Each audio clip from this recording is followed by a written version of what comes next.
The industry has done very well for many, many years. In fact, even creating benchmark companies, global benchmark companies within India, like Infosys. But in the future, what is the paradigm? There has to be a paradigm shift, because the industry cannot infinitely continue to grow and gain purely based on a business model that appreciates lower pricing.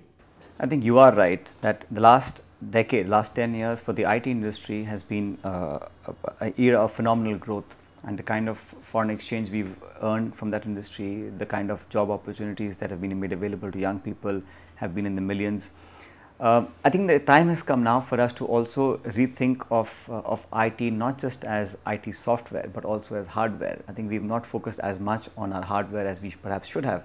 And when I say hardware, I'm talking about manufacturing, of complementing the IT prowesses that we have. But I think for the hardware manufacturing, we still have not met up to the expectations that perhaps we could have. So I see for the next few months and few years that the government also is going to focus more on creating an environment where growth takes place for hardware manufacturing. But now I think we also have to realize that it's not just price sensitivity that should drive customers to our shores. We also have to make sure that our companies, our products are a bit more diversified. So retraining and refocusing on the market segment, and as soon as the IT services become commoditized, it becomes easy to replicate. So we have other smaller countries who are now catching up to the Indian levels. Competition is coming from all quarters, and I think China is one country that's really now focusing. They've been a very strong player in manufacturing. Now they have started focusing on the software parts of their IT sector. So they're really going in very strongly, and there's competition from there, from East European countries, from Philippines, from Malaysia, from Israel, from Ireland. All these countries are now trying to get into the pie that the Indian companies had. But we are very well aware of that, and despite the recession that the global economies faced in the last year or year and a half, we've managed to survive pretty well. I think the average last year for the IT industry was a growth of 15%, which was an average 15%, not bad.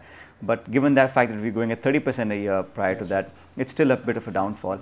But I think we will sustain the growth, we will reposition ourselves, we'll continue to have job creation in this country, and the IT sector looks very strong and robust to me.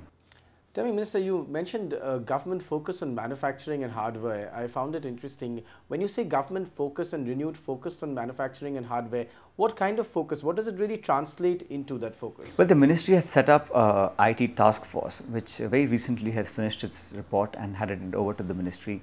We're studying the report and now making it available to the other ministries in the Government of India. And that really is going to tweak the policies that we have in place to how we can support private industry to come up with new endeavors in manufacturing.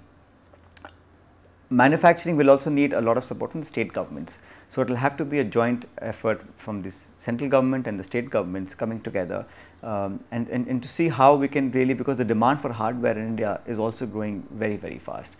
To fulfill those demands, we are having to import a lot of the hardware.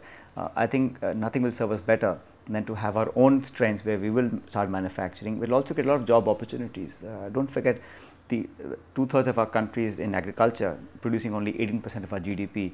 So there's lots of over capacity in the agrarian sector, and these people can be retrained and can be given imparted new skills, so that they can be absorbed in the workforce in the manufacturing sector, which is much easier as opposed to transferring a lot of those people who work on the fields in the agrarian sector to come and participate in the software sector, part of the IT service sector. It's a little bit more difficult. So it's going to serve us very well if we do that. As we come to the end of this interview, Minister, I have to ask you a question that we ask you every interview that we do with you. When is 3G finally coming? I think it's well on its way. Next month is when the auctions will happen. And like I said, 3G already is here, by the way. So that's BSNL and MTNL have already launched their services, and they're growing quite rapidly. And in the very near future, I hope that the private sector will participate after the auctions takes place and have a very quick rollout, so everybody is able to then access 3G through private operators as well. Minister, always a delight having you on the show. Thank you for having me.